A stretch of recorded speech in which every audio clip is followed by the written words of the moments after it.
ওয়াসা ও city corporation সহ বিভিন্ন সংস্থার নগরীর উন্নয়নে শত শত কোটি টাকার প্রকল্প হাতে নিলেও বৃষ্টি হলেই ডুবে যাচ্ছে তিলোত্তমা ঢাকা। সংস্থাগুলোর মধ্যে সমন্বিত পরিকল্পনার অভাব, খাল ও জলাশয়ের দখল ও ভরাট এবং কার্যকর মাস্টার প্ল্যান না থাকায় জলাবদ্ধতার সমস্যা আরও দিনকে দিন বাড়ছে। নগরবিদরা বলছেন, সমন্বয়হীন উন্নয়নের খেসারত দিচ্ছেন নগরবাসী। Apple শাহরিয়ারের report.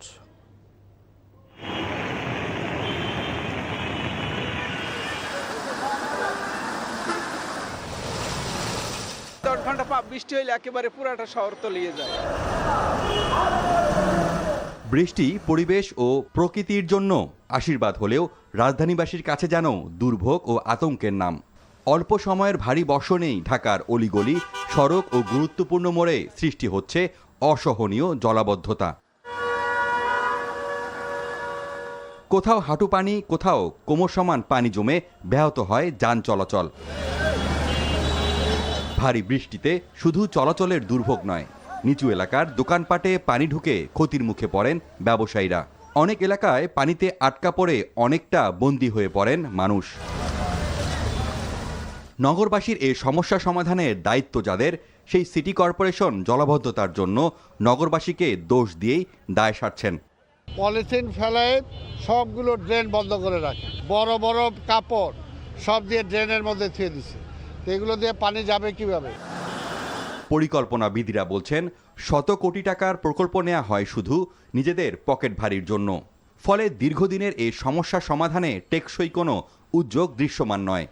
প্রকল্প ভিত্তিক চিন্তা, কিন্তু আউটপুট বেস কোনো চিন্তা নাই যে আমি কোথায় ড্রেন করলে তার সাথে ন্যাচারাল ড্রেনেজের কোনো কানেক্টিভিটি আছে কিনা। কানেক্টিভিটি ছাড়াই প্রকল্প হয়ে যাচ্ছে, টাকা যে যার মতো তুলে নষ্ট করে ফেলছে। আর এই যে প্রকল্প নেওয়া হচ্ছে তার জন্য তো মাস্টার প্ল্যানই নাই। এক একটা সংস্থা এক এক ধরনের প্রকল্প করলে তো আসলে জলাবদ্ধতা কমারই কথা না। এবং আমাদের যত ধরনের খাল জলাশয় আছে সেটা কারা দখল করলো সেটা শাস্তিও তো ব্যবস্থা নেওয়া হচ্ছে না। দখলদার আরও উৎসাহিত হচ্ছে এবং যার ফলে কিন্তু গত বছরের তুলনায় এই বছর খাল জলাশয়ের সংখ্যা আরও কমে গেছে। প্রাকৃতিকভাবে পানি নিষ্কাশন ব্যবস্থার ওপর জোর দিয়ে খাল জলাশয় সংরক্ষণকে সমাধান মানছেন নগরবিদরা। ওয়াসা অবশ্যই সড়ক ও জনপথ, এলজিআরডি এবং সিটি কর্পোরেশন যৌথভাবে একটি সমন্বিত কর্মধারার ব্লু নেটওয়ার্ক উদ্ধারের মাস্টার প্ল্যান তৈরি করা, সেই ব্লু নেটওয়ার্কে সকল জলাধারগুলোকে অঙ্গীভূত করা এবং নদী পর্যন্ত যাওয়ার জন্য দখলমুক্ত করে প্রয়োজন অধিগ্রহণ করে নদীর সাথে সংযোগ করা এবং তার সঙ্গে তরল ও কঠিন বর্জ্য ব্যবস্থাপনাকে যুক্ত না করে এবং সেখানে জনগণকে সম্পৃক্ত আচরণ নিশ্চিত না করে কোনো উদ্যোগী প্রহসন, প্রতারণা অথবা প্রতিশ্রুতির বেয়ারা মনোভাব ছাড়া কিছু না। জলাবদ্ধতা নিরসনে সংস্থাগুলোকে জবাবদিহিতার আওতায় আনা এবং সমন্বয় নিশ্চিত করতে পারলেই জলজট থেকে নগরবাসীর রেহাই মিলতে পারে বলে মনে করছেন বিশেষজ্ঞরা।